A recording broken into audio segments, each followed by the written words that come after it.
সংসদে আমরা গভীর দুঃখ ও উদ্বেগের সঙ্গে লক্ষ্য করছি যে বর্তমান অন্তর্বর্তীকালীন সরকার এমন এক উচ্চ কর নীতি আরোপ করার অশুভ পায়তারা করছেন যা দেশের বিদ্যমান সামাজিক এবং রাজনৈতিক সংকটকে আরও তীব্র করে তুলবে। এই উচ্চ কর আরোপে কেবলমাত্র জনগণের জীবনযাত্রা কঠিন করবে না, বরং এটি উদ্দেশ্যপ্রণোদিত একটি ষড়যন্ত্র বলে আমরা মনে করি, যার মাধ্যমে অর্থনৈতিক ও সামাজিকভাবে দেশকে অস্থিতিশীল করার অপচেষ্টা করা হচ্ছে। আমরা এই সরকারের এই কর আরোপের কিছু তুলনামূলক তথ্য এখানে উপস্থাপন করছি। ১.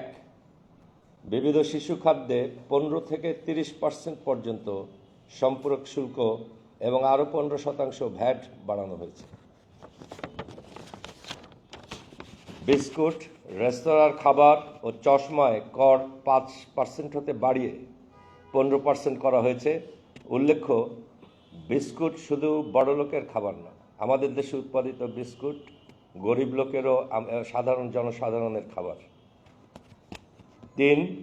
সার্কভুক্ত দেশসমূহ 500 টাকার ভ্রমণ কর বাড়িয়ে 10,000 টাকা করা হয়েছে।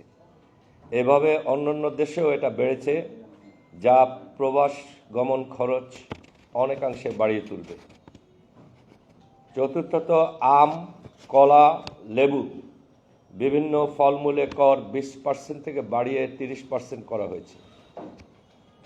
কর ও শুল্ক আরোপ প্রসঙ্গে আমাদের প্রস্তাবসমূহ: ১. সংকট মোকাবেলায় জনগণের সঙ্গে আলোচনার ভিত্তিতে সিদ্ধান্ত নিয়ে জনবান্ধব এবং একটি গ্রহণযোগ্য কর নীতি প্রণয়ন করতে হবে। ২. নিত্য প্রয়োজনীয় পণ্য ও সেবা খাতে আরোপিত উচ্চ কর অবিলম্বে প্রত্যাহার করতে হবে। ৩. কর আদায়ে ব্যাপক দুর্নীতির কথা বহুল প্রচলিত একটি ধারণা। যথাযথভাবে কর আদায়ে সংশ্লিষ্টদের দুর্নীতির প্রমাণ পেলে শাস্তিযোগ্য ব্যবস্থা গ্রহণ করতে হবে, যেটা আমরা এখন পর্যন্ত খুব একটা দেখি না। ৪. যে সকল পণ্য দেশে উৎপাদিত হয় তা আমদানিতে উচ্চ কর আরোপ অথবা ওই সমস্ত পণ্যের আমদানি সীমিত সম্ভব হলে আমদানি নিষিদ্ধ করতে হবে। ধন্যবাদ আপনাদের সবাইকে। আপনাদের কোনো প্রশ্ন থাকলে করতে পারেন। প্রশ্ন হচ্ছে, নিত্য পণ্যের প্রয়োজনীয় দাম তো বেড়েছে এবং সেটার তীব্র নিন্দা। পাশাপাশি সিগারেটের কথা যদি বলি, দেশের সিগারেটের উপর 73% থেকে 83% বাড়ানো হয়েছে। ধারণা করা হচ্ছে যে এই বাড়ানোর ফলে বিদেশি যে অবৈধ সিগারেটগুলো রয়েছে সেগুলো চোরাচালানটা বাড়বে। একই সঙ্গে সরকার বড় ধরনের একটা রাজস্ব থেকে বঞ্চিত হবে। বলা হচ্ছে যে 1500 থেকে 2000 কোটি টাকার মতো রাজস্ব হারাবে। তো এই অবস্থায় আসলে হঠাৎ করে যে এই যে সংখ্যাটা, এটা আপনি কিভাবে বিশ্লেষণ করতে, মূল্যায়ন কিভাবে করবেন? সিগারেট একটা খাদ্য না, এটা একটা নেশা জাতীয় দ্রব্য, অর্থাৎ এটা আবশ্যকীয় কোনো বিষয় না। সেই জন্যে এইটার আলোচনা করে আমার মনে হয় না কোনো আমাদের দেশের গরিব লোক সিগারেটের দাম বাড়লে সে বিপদে পড়বে। চালের দাম বা ভাতের, কিন্তু সিগারেট থেকে সরকারের একটা আয় হয় সত্যি। আরেকটা জিনিস আপনি খেয়াল করে দেখবেন, বিশ্বের আলোকে এই এশিয়া মহাদেশেই এখন স্মোকার বেশি। আমেরিকা, ইউরোপে কিন্তু সিগারেট ওরা খায় না। সেই জন্য এই বড় বড় জায়ান্ট কোম্পানিগুলি বাংলাদেশে তাদের ব্যবসাটা খুব ভালো করতে পারে। এখানে তারা তামাক গ্রো করে, সিগারেট বানায়, এই এশিয়ার বিভিন্ন দেশে এটা এবং আফ্রিকার বিভিন্ন দেশে এটা এক্সপোর্ট করে। বাংলাদেশের যারা ধূমপায়ী আছেন তারা সিগারেটের পয়সা, উচ্চ মূল্যের সিগারেট কিনতে পারলে, টাকা জোগাড় করতে পারলে তারা ভাত খাবেন না, সিগারেট আগে খাবেন। তার পরিবারের জন্য চাল কিনবেন না, সিগারেট আগে কিনবেন। সেটা সিদ্ধান্তটা তার। আমি মনে করি আমাদের এই প্রেক্ষাপটে নিত্য প্রয়োজনীয় জিনিস অনেক জরুরি। সিগারেটটা আমাদের আলাপের বিষয়, যেহেতু এটা নিত্য প্রয়োজনীয় জিনিস না। চোরাচালান বাড়বে, একই সঙ্গে কয়েক হাজার কোটি টাকার রাজস্ব হারাবে। চোরাচালান বাড়বে, এটা ঠিক। চোরাচালান আমাদের দেশের জন্য ভালো জিনিস না, এটা সরকারের বন্ধ করা উচিত।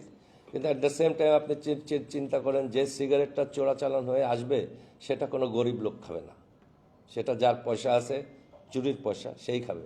কাজে এটা চড়ে চড়ে একটা নেক্সাস। দেশীয় সিগারেট থেকে আমরা সিগারেটের দাম কম।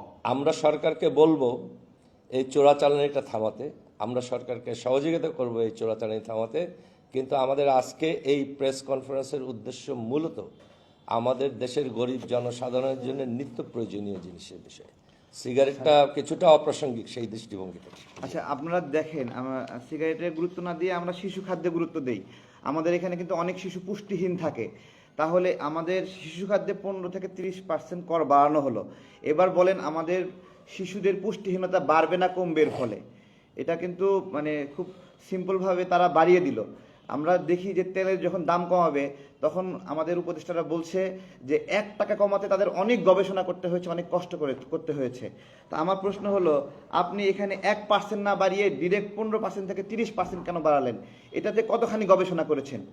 আমরা তো এগুলো তো ষড়যন্ত্র দেখতে পাচ্ছি। আমার মনে হয় যারা এই কাজগুলো করেছে তারা ডক্টর ইউনূস স্যারকে বিপদে ফেলার জন্য, একটা বেকায়দায় ফেলার জন্য এই কাজটা করেছে। এটা এই সময় যদি অন্য কোনো গণতান্ত্রিক সরকার থাকতো, সেই সরকারের পতনের জন্য রাস্তায় রাস্তায় মিছিল শুরু হয়ে যেত এইরকম করারোপের ফলে। সেটা এখন কেন হচ্ছে না? আমরা এখন পর্যন্ত মায়া করছি ইউনূস সরকারকে, সেই জন্য আমরা এটা করছি না। কিন্তু আমরা এগুলোর মানে হলো তাদেরকে অনুরোধ করি এই জায়গাগুলো আপনারা করবেন না। তারপরে এই যে দেখেন বিস্কুট, চানাচুর, এগুলো তো সাধারণত মধ্যবিত্তরা বেশি খায়, গরিব মানুষরা বেশি খায়। এই জায়গাটাতে ডিরেক্ট 5% থেকে 15%, 5 থেকে 6 করতো, 7 করতো, 5 থেকে ডিরেক্ট 15%, এইরকম ভৌতিকভাবে যে বৃদ্ধি করছে। আর মোবাইল কল রেট, এটা তো বাতাস বিক্রি করা টাকা, তাই না? তো বাতাস বিক্রি করা টাকা যদি হয় তাহলে এর উপর এত কর আরোপ করে কেন? এটা তো খুবই অদ্ভুত বিষয়। এটা আগের সরকারও মানে বাড়িয়েছে, বর্তমান বাড়ানো তো ছিলই, এখনও বাড়িয়েছে। এবং আমাদের এখানে দেখেন নতুন কোনো মোবাইল অপারেটরও এখানে আসছে না, এবং তাদের মধ্যে একটা সিন্ডিকেট করে এত উচ্চ মূল্যে কল রেট আর কোথাও আছে কিনা আমরা জানি না। আর আমাদের এখানে এত জনসংখ্যা, এই জনসংখ্যার মধ্যে ইচ্ছা করলে এটা আমরা 25 পয়সা কল রেট আমরা পাইছি না, 25 পয়সা, 1 টাকা পাইছি না, এরকম পেয়েছি। সেখান থেকে 2.5 টাকা 3 টাকা পর্যন্ত কাটা হচ্ছে। তো এইগুলো এই করেরই একটা প্রভাব বলে আমরা মনে করছি। আচ্ছা, একটা মিনিট এখানে আপনি বলছিলেন যে আপনি ইংলিশ সরকারকে মায়া করছেন, মায়া করার পিছনে আপনাদের উদ্দেশ্যটা কি? আর এটা যদি করার হয় তাহলে ভবিষ্যতে রাজনৈতিকভাবে আপনাদের পদক্ষেপটা কি থাকবে? জি রাজনৈতিক পদক্ষেপ কি হবে? জি, প্রথমত ডক্টর ইউনূস স্যারের সরকারকে আমরা সবাই সময় দেওয়ার নীতিগত একটা সিদ্ধান্ত নিয়েছিলাম যে আমরা কিছুটা সময় দেব, সংস্কারের জন্য বিভিন্ন বিষয়গুলো রয়েছে। এবং এই সরকার আমাদের গণ অভ্যুত্থান, আমাদের আন্দোলনের প্রেক্ষাপটে এখানে দাঁড়িয়ে আছে। আমরা এখন এই সরকারকে বলবো যে এই সরকার এখনই নেমে যাক, এরকম পরিস্থিতিতে আমরা নাই। কিন্তু যে ভুলগুলো করছে সেই ভুলগুলো আমরা ধরিয়ে দিচ্ছি। এখন পর্যন্ত আমরা যদি উপদেষ্টা মণ্ডলের দিকে তাকাই তাহলে আমরা মন খুলে বলতে পারি না যে অমুক উপদেষ্টা খুব ভালো সার্ভিস দিচ্ছে, এরকম পাওয়া যায় না। যে আমরা যদি উপদেষ্টা মণ্ডলের প্যানেলকে যদি 100তে রেটিং দিতে যাই, 100তে কত রেটিং দেব, তাহলে আমাদের 10 দিতে অনেক কষ্ট হচ্ছে। আমরা এই প্রেক্ষিতে এই কথাগুলো বলছি যে এখন পর্যন্ত তাদেরকে স্পেস দেওয়া হচ্ছে, আমরা এখন পর্যন্ত তাদের ক্ষমতা ছাড়ার কথা বলছি না, কিন্তু আমরা এই বিষয়গুলো মেনে নেব না যে শিশু খাদ্যে তারা 15% থেকে ভ্যাট বাড়িয়ে 30% করবে। সেক্ষেত্রে আপনাদের মানে রাজনৈতিক পদক্ষেপ কি? জি, আমরা শুধুমাত্র এটা ব্রিফিং এর মধ্যে সীমাবদ্ধ না, আমরা এটা রাষ্ট্রের যথাযথ কর্তৃপক্ষের কাছে পৌঁছায় দেব, এই বিষয়গুলো দাবি উত্থাপন করব। যদি এগুলো তারা সমাধান না করে তাহলে এগুলো বাস্তবায়নের জন্য জনগণের স্বার্থে আমরা অন্য কোনো কর্মসূচিতে যাব ইনশাল্লাহ। আর কার কোনো প্রশ্ন আছে? তবে একটা অপ্রাসঙ্গিক প্রশ্ন আছে, এই অনুষ্ঠানে সংশ্লিষ্ট নাই।